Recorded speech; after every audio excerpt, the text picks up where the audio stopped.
안녕하십니까. 행복한 안식일입니다. 찬양대의 귀한 찬양 너무나 감사드립니다.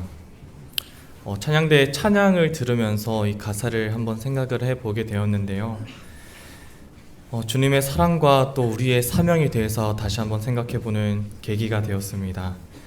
예수님께서는 우리에게 소금과 세상의 소금과 빛이 되라고 이제 말씀을 하셨잖아요. 근데 가사 속에서 소금과 빛이 되라는 이 가사가 있었는데, 우리의 말과 행동이 주님의 사랑을 전하며 또 세상의 빛이 또 세상에 이 변화시키는 등불이 되기를 우리 모두 소망합니다.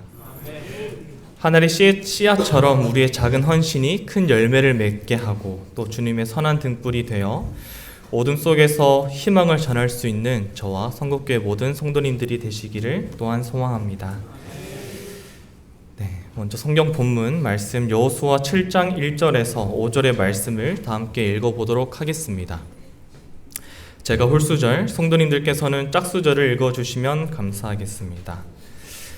이스라엘 자손들이 온전히 바친 물건으로 말미암아 범죄하였으니 이는 유다 지파 세라의 증손 삽디의 손자 갈미의 아들 아간이 온전히 바친 물건을 가졌음이라. 여호와께서 이스라엘 자손들에게 진노하시니라.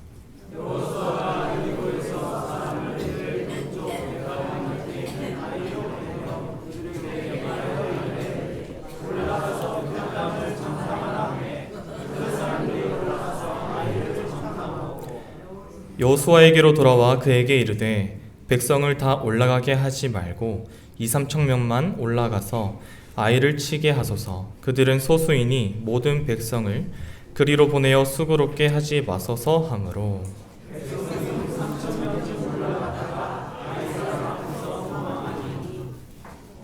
아이 사람이 그들을 36명쯤 쳐 죽이고 성문 앞에서부터 스바림까지 쫓아가 내려가는 비탈에서 쳤으므로 백성의 마음이 녹아 물같이 된지라. 아멘. 이 사진을 보면 어떤 생각이 드시나요, 여러분? 저는 요즘에 주위에서 가장 많이 듣는 말이 뭐냐면, 선교야, 너 요즘 되게 행복해 보여. 제 주위에 있는 아내나 또는 가족들이나 또 같이 공부를 하고 있는 대학원 학우들에게 가장 많이 듣는 말은 굉장히 행복해 보인다입니다. 성도님들께서도 이제 매 안식일마다 저를 이제 보시는데, 성도님들이 보시기에도 제가 행복해 보이나요? 네, 정말 무지 행복합니다. 물론 우리 학생반 아이들이 있기에 더 행복하기도 합니다. 우리 재환이와 명호 때문에 매 안식일마다 즐겁게 또 행복하게 잘 지내고 있습니다. 이제 사람마다 행복의 기준이 다 다르겠지만 저는 작년 9월에 신학대학원을 입학을 하고 또 동시에 성국교회로 오게 되었습니다. 그때부터 저는 큰 어려움도 없었고, 그리고 혹 있다 하더라도 정말 잘 해결이 되었고, 또 모든 과정들이 잘 흘러갔습니다.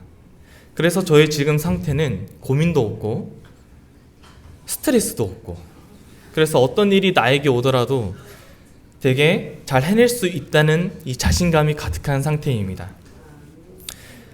그런데 그거 아시나요? 이 성경에서는 지금의 저의 이런 자신감 넘치는 상태가 오히려 위험한 상태라고 알려주기도 합니다. 왜냐하면 저의 이런 자신감이 바로 자만으로 바뀔 수도 있기 때문입니다. 인생을 살아가다 보면 사람마다 다르기는 하겠지만 엄청난 과제나 또는 어떤 일을 성공적으로 잘 수행한 다음에 계속적으로 성공을 하면서 성장하는 사람이 있는가 하는 반면, 반대로 어떤 사람에게는 성공 후에 위기가 올 수도 있습니다. 성경을 보면 엄청난 과제를 성공적으로 수행한 다음에 위기를 맞은 한 이야기가 있습니다. 오늘 말씀을 드릴 여호수아서를 보면 제가 저번 4월에 한 설교에서도 이제 여호수아가 태양과 달을 보며 멈추라고 한 기브온 전투에 대해서 말씀을 들었던 적이 있는데요.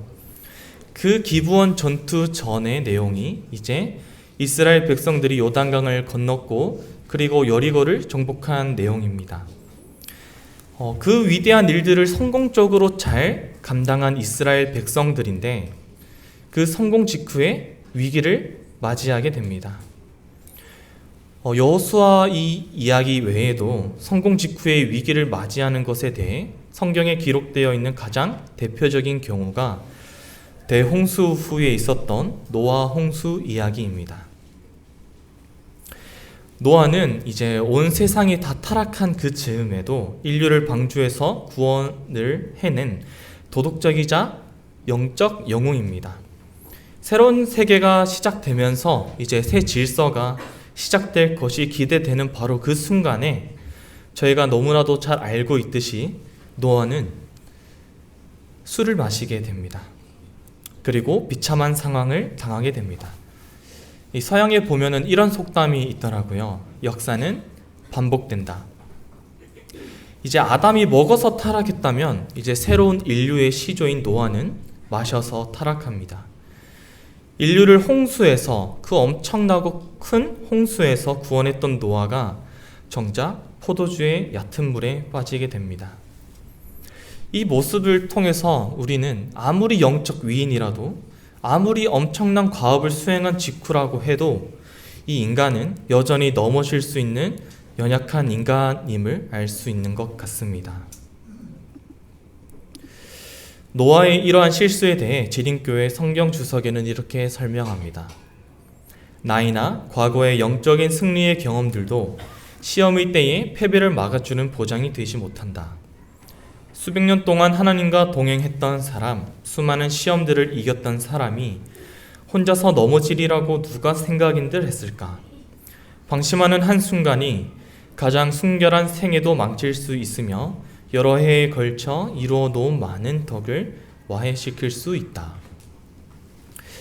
이제 이 노아 외에도 이제 롯의 경우를 보게 되면 늘 소돔 가까이 살았다고 하는 것 때문에 많은 사람들이 저평가를 하기도 합니다. 하지만 베드로후서 2장 7절에서 8절을 보면 이 베드로는 롯을 의인이라고 평가를 하기도 하는데요. 롯은 소돔에 살면서 그 의로운 심령이 늘 그 주위에 있는 악한 사람들 때문에 상하였습니다. 아무튼 그 롯이 소돔이라는 곳에서 가족들을 데리고 나왔고 또 두 딸과 함께 살아가게 되는데요. 이 의인이었던 롯이 마찬가지로 이 소돔성 멸망 이후에 이 자녀들로부터 술을 먹게 되고 망측한 일을 당하게 됩니다. 이 두 경우들을 보면 다 심판이 임하는 경우들인데요. 이 두 경우들 모두 다 엄청난 일이 있고 난 그 직후가 참으로 위기라고 하는 사실을 확인할 수 있습니다.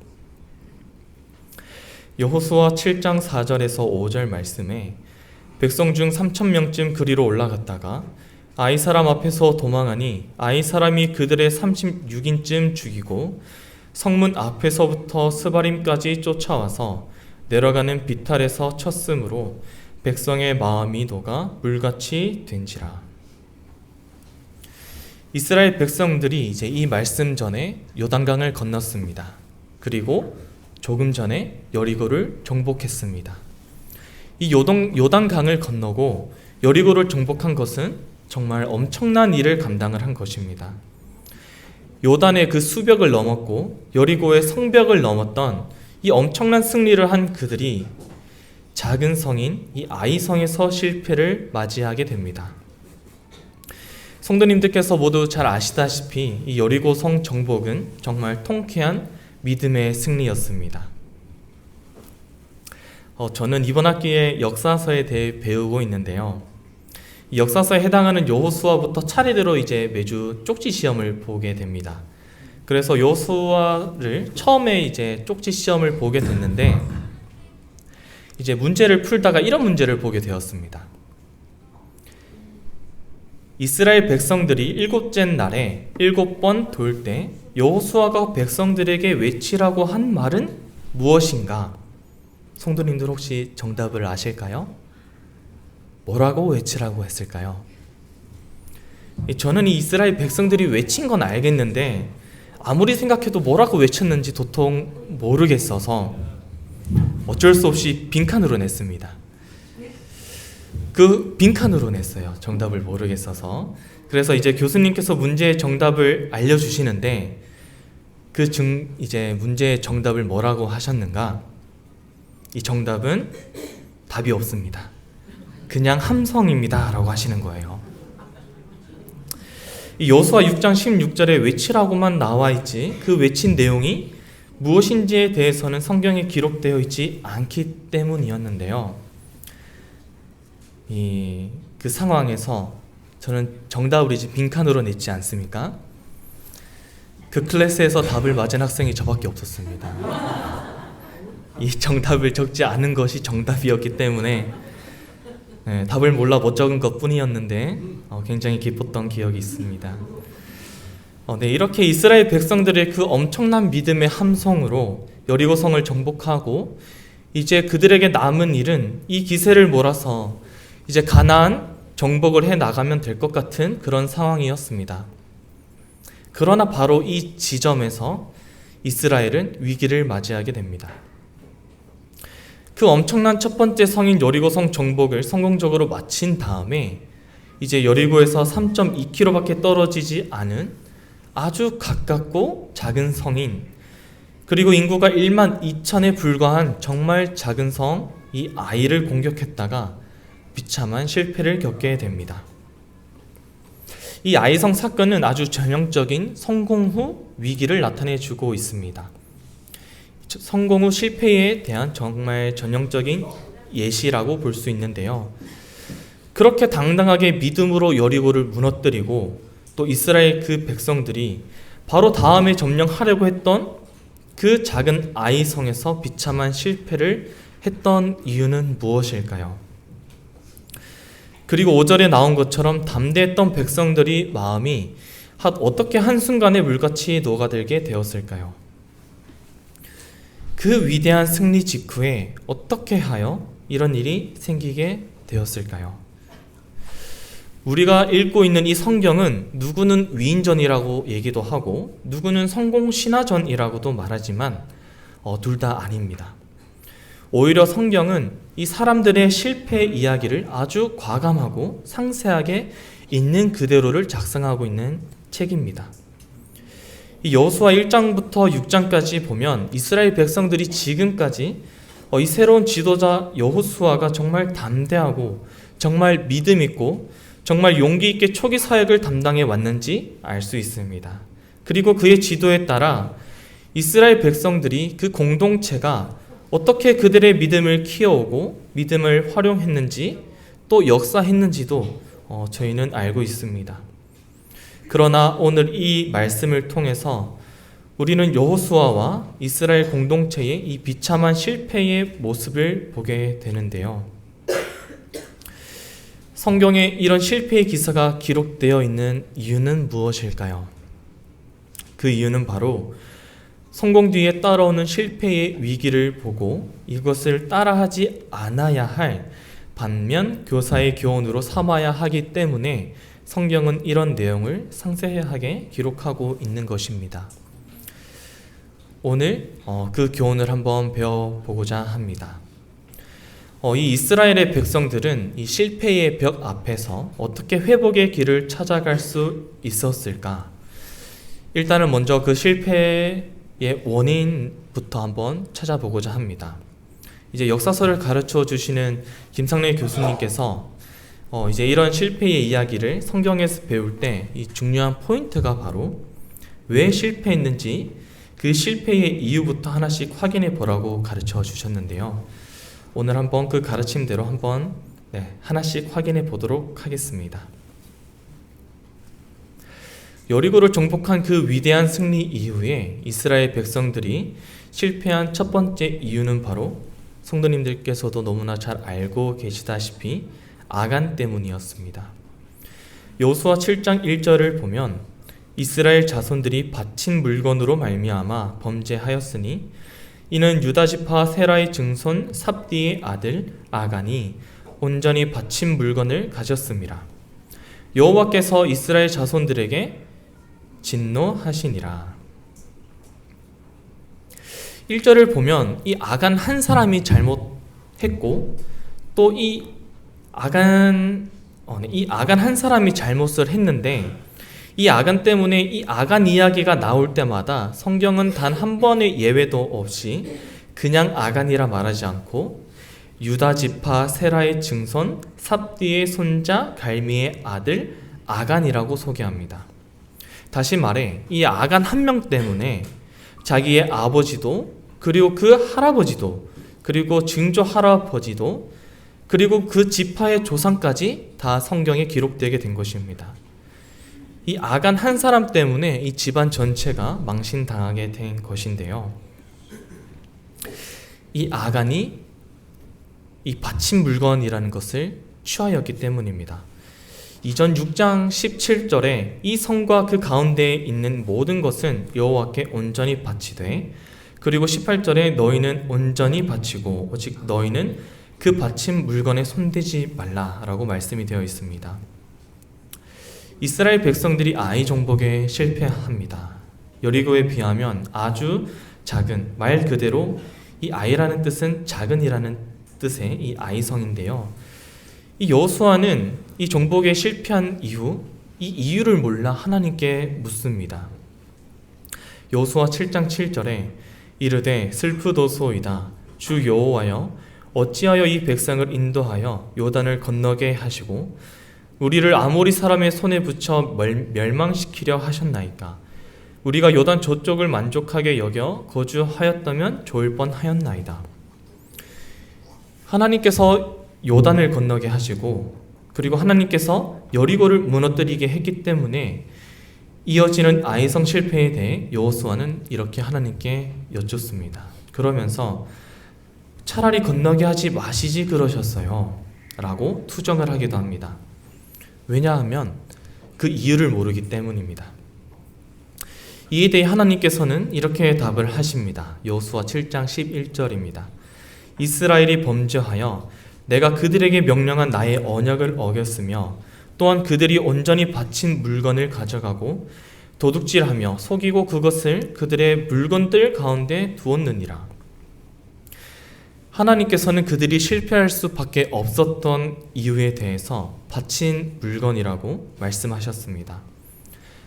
도대체 이 바친 물건이 어떤 의미를 가지고 있었기에 맨 처음 7장 1절에서도 그렇고 주님께서도 직접 대답하실 때에도 바친 물건이라고 말씀을 하셨을까요?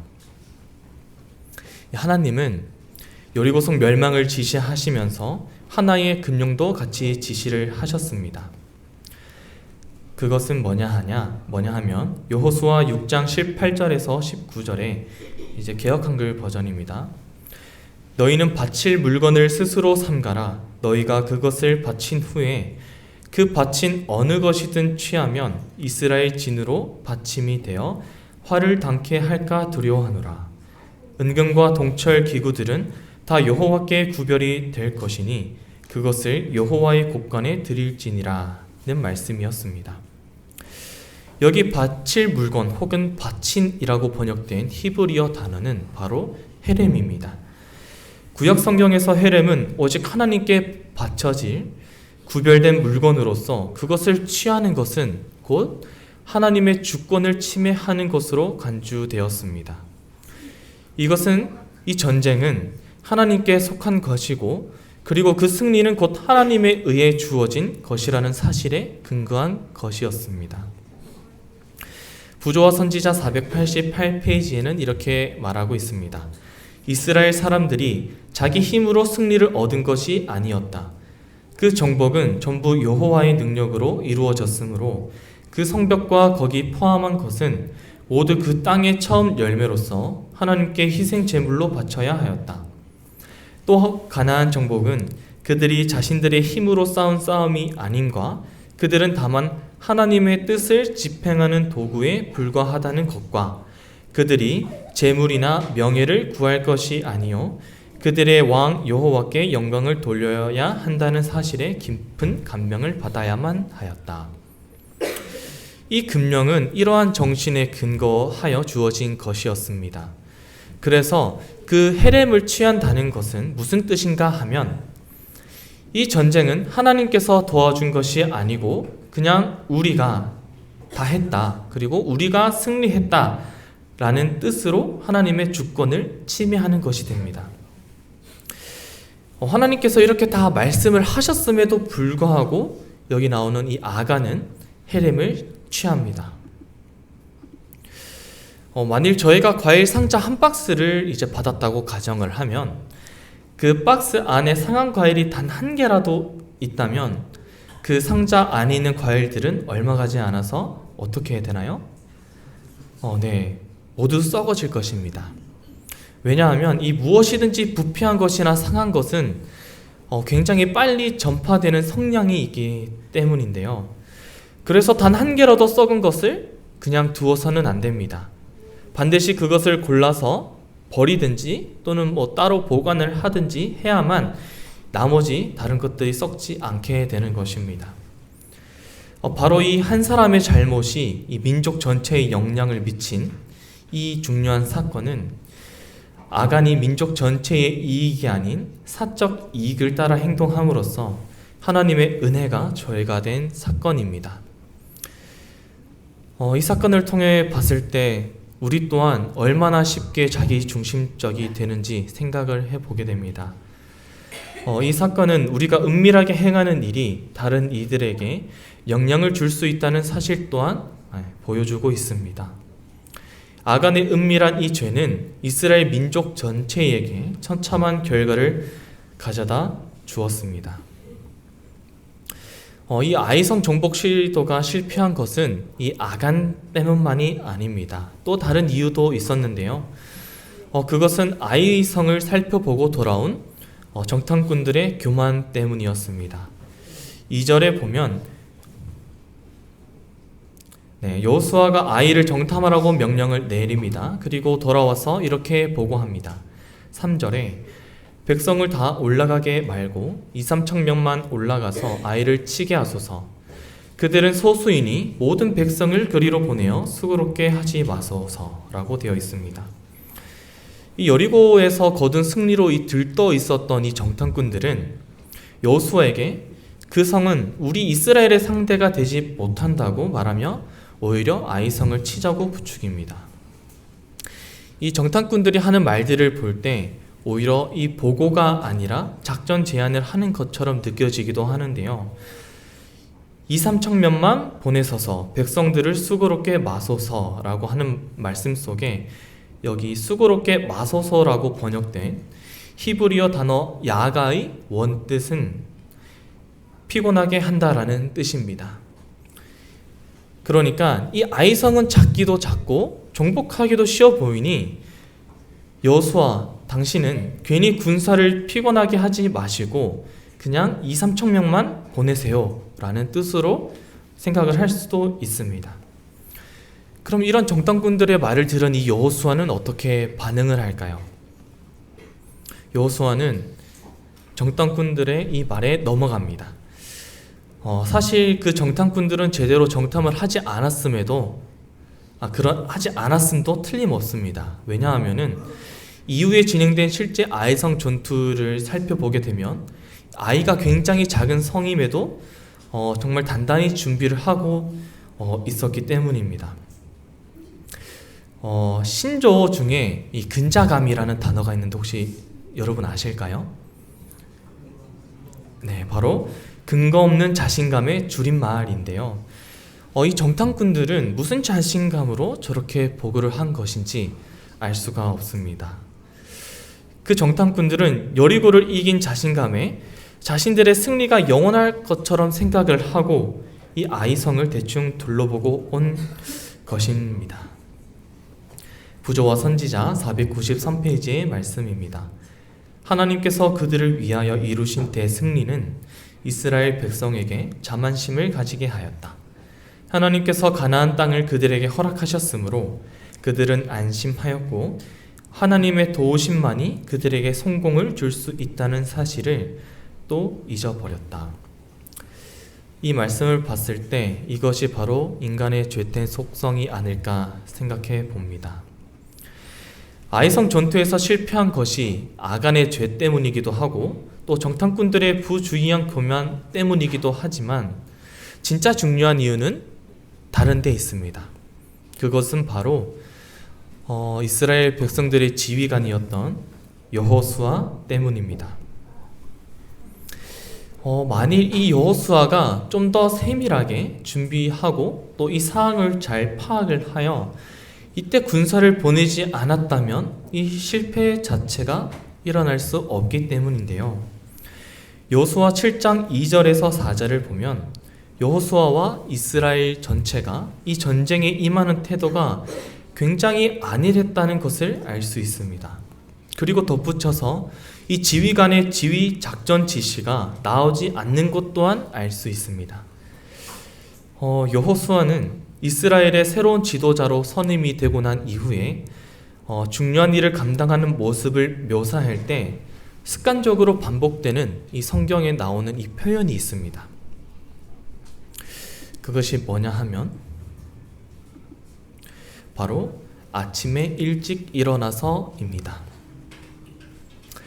그런데 여기 7장에는 이런 표현이 전혀 없습니다.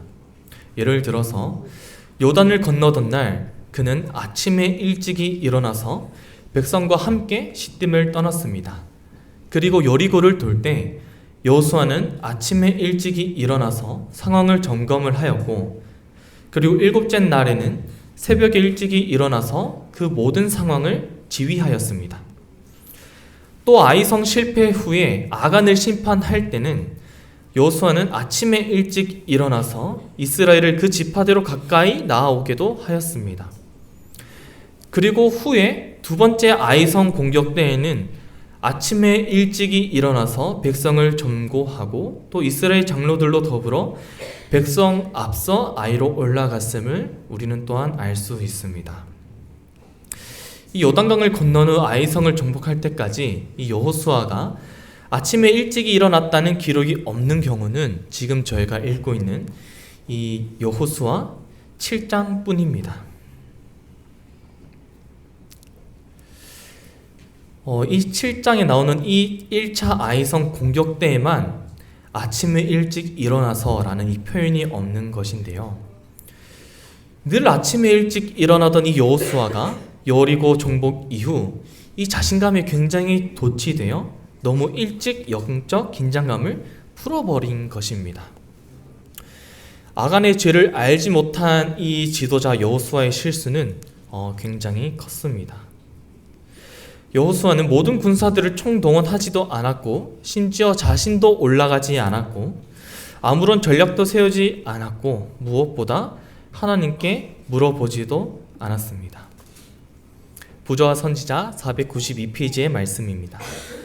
하나님께서 가나안 땅을 그들에게 허락하셨으므로 그들은 안심하였고 하나님의 도우심만이 그들에게 성공을 줄 수 있다는 사실을 또 잊어버렸다. 여호수아까지도 하나님의 뜻을 묻지 않고 아이성을 정복할 계획을 세웠다. 이스라엘 백성들은 자신들의 힘을 높이고 원수를 경멸하기 시작하였다. 이스라엘 백성의 지도자이자 또 전쟁 지휘관인 여호수아의 방심이 문제를 가져온 것입니다.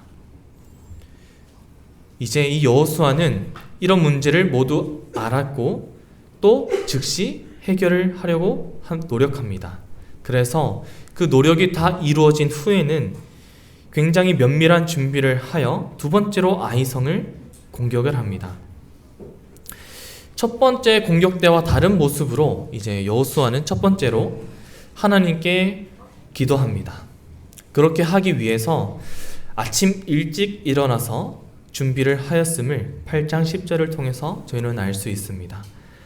그리고 둘째로 여호수아는 군사들만 보내지 않고 자신이 직접 군사들과 함께하는 것 또한 알 수 있습니다. 그리고 셋째로 8장 3절을 보면 군사와 함께 올라가서 백성 가운데 자고 또한 백성에 앞서 전진하는 모습도 볼 수 있습니다. 그리고 넷째로 1차 전쟁 때는 3,000명만 보냈던 것을 두 번째 전쟁에서는 3만 명을 동원하여 굉장히 세밀하게 매복 작전을 지시를 하고 있음을 알 수 있습니다. 이런 것들을 봤을 때 이것들이 의미하는 의미는 무엇일까요? 만약에 첫 번째 실패가 오직 아간 때문이었다면 그 문제를 해결한 이후의 전투의 진행은 이전과 똑같아도 승리할 것입니다. 그런데 이 두 번째 시도가 그렇게 다르다는 것은 여호수아가 첫 번째 시도에 담긴 전쟁 지휘관으로서의 자신의 실수를 자각을 하였기 때문이 아닐까 생각을 해보게 됩니다. 두 번째 시도를 성공적으로 하였다는 것은 이제 이 여호수아가 한 번의 실수를 곧바로 극복하였다는 것을 의미하기도 합니다. 그래서 이 여호수아는 자신의 실수를 곧바로 시정해서 승리를 얻어내는 훌륭한 지도자의 모습을 저희에게 보여주고 있습니다. 이 사진에 있는 사람이 혹시 누구인지 아실까요? 네, 우리 명호 혹시 아나요? A로 시작합니다. 네, 이 에이브러햄 링컨인데요. 미국의 역대 대통령 가운데 지금까지도 가장 존경받는 대통령이 바로 에이브러햄 링컨이라고 합니다. 어느 날 이제 그에게 이런 질문이 던져졌습니다. 당신의 놀라운 성공과 존경받는 삶의 비결은 무엇입니까? 그러자 이 에이브러햄 링컨은 조금 더 머뭇거리지 않고 대답을 합니다. 실패입니다. 제가 수많은 실패를 했기 때문에 오늘 이 자리까지 올 수 있었습니다. 실패 그 자체보다 더 무서운 것은 실패를 통해서 아무것도 배우지 못하는 것입니다. 이 사람은 유한한 존재이고 또 많이 부족하고 또 죄성이 있기 때문에 누구나 실패를 적어도 한 번씩은 맛보게 되는데요. 그 실패가 크든 작든 우리의 인생에서 그 실패는 되게 그림자처럼 따라다니는 것 같습니다. 그리고 미국의 건국의 아버지 중 한 사람인 알렉산더 해밀턴은 실패에 대해서 이렇게 정의했습니다. 가장 나쁜 실패는 다시 시작해 보려 하지 않는 것이다. 저희가 오늘 이 말씀을 통해서 본 아이성의 패배를 보면 굉장히 교훈적인 패배라고 생각이 됩니다. 그 이유는 만일 여호수아와 이스라엘 백성들이 계속적으로 승리를 했다면 그들은 아마도 승리에 대한 도취감에 빠져서 헤어나오지 못했을 것입니다. 그들은 하나님이 함께 하시기 때문에 무조건 승리해야 한다고 생각을 했을 것입니다. 그러나 아이성에서 무참하게 패배했기 때문에 정신을 차릴 수 있었고 더 실제적으로 생각을 할 수 있게 되었습니다.